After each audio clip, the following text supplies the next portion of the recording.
जो 8 फरवरी में जो हिंसा हुई थी, वो अचानक नहीं हुई। एक नियमित तौर पे सिस्टमैटिकली प्रदेश के मुख्यमंत्री के नेतृत्व में सरकार ने एक ऐसा माहौल बनाया जिससे सांप्रदायिक सद्भाव में दरार बने हैं। देखिए, डर का माहौल तो है, और ये सिर्फ यहाँ नहीं, जब नूह में जो घटना अभी हाल ही में हुई, वही चीज़ हुई कि जब आप लिख रहे हैं कि 5000 अज्ञात अक्यूज्ड हैं, तो सभी डर में होंगे। तो बड़ी मात्रा में मुसलमान नौजवान या मर्द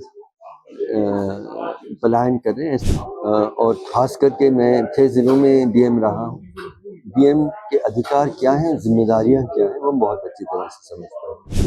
तो जो भी राजनीतिक तौर पे एक राजनीतिक माहौल बना है, आरएसएस के मुख्यमंत्री हैं और वो अपना आइडियोलॉजी के हिसाब से चलाना चाहते हैं कि मारे जाने वाले लोगों की संख्या काफ़ी ज़्यादा थी। इसका एक और बड़ा कारण ये भी है कि अगर आप बुलेट इंजरीज के साथ आप सरकारी अस्पताल में जाएं, तो पहली चीज़ तो आपको दंगाई माना जाएगा।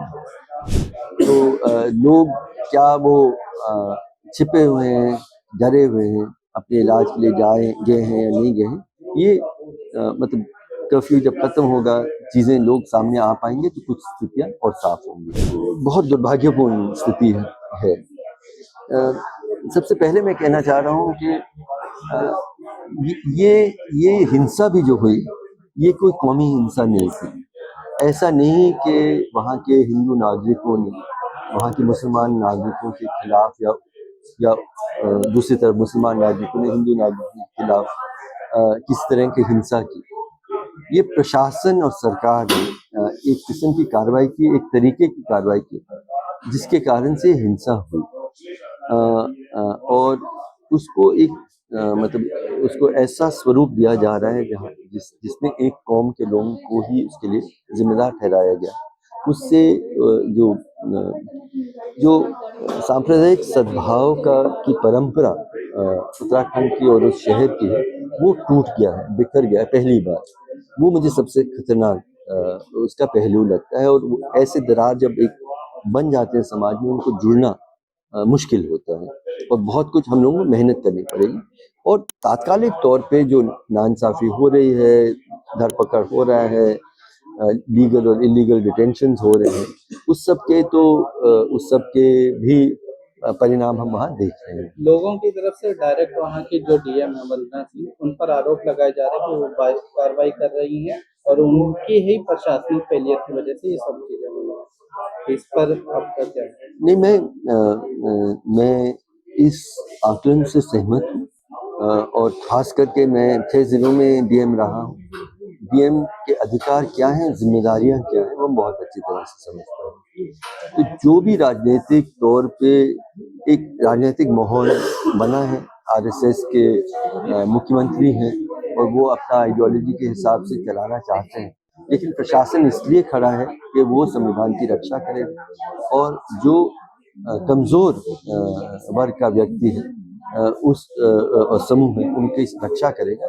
वो उन्होंने नहीं किया और इसलिए मैं उनको जिम्मेदार ठहराता हूँ। वहाँ पर मृतक और जो घायल हैं, उनके सरकारी आंकड़ों में और जमीनी आंकड़ों में कुछ फर्क देखने को मिला?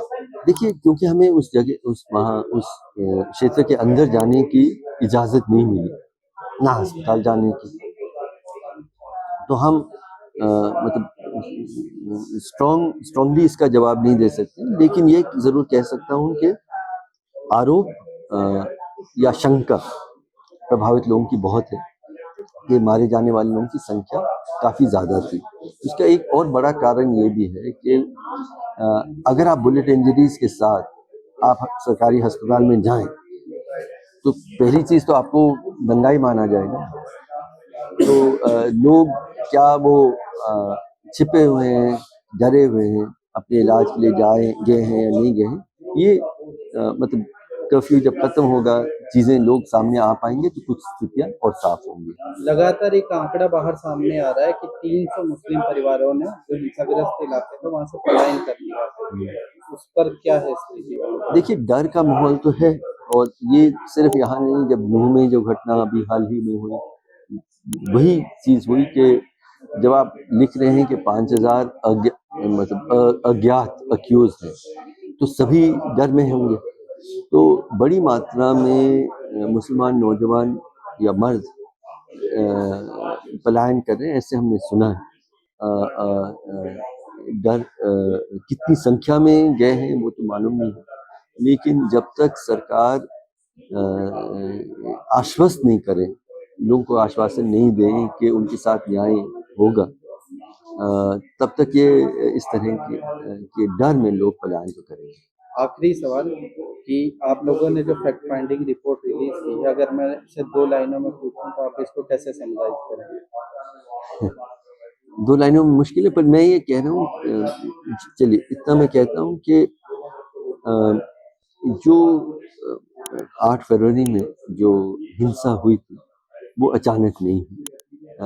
एक नियमित तौर पे सिस्टमैटिकली प्रदेश के मुख्यमंत्री के नेतृत्व में सरकार ने एक ऐसा माहौल बनाया जिससे सांप्रदायिक सद्भाव में दरार बने हैं, नफरत और डर की बात बढ़ी है।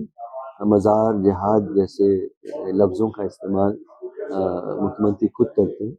तो उस पृष्ठभूमि में हम ये हिंसा को समझते हैं। वहाँ के प्रशासन ने भी जिस तरह की कार्रवाई मस्जिद को डिमोलिश करने में, ऐसे वक्त में जब वो सील था और न्यायालय में उसका विवाद चल रहा था, उससे लोग भड़के।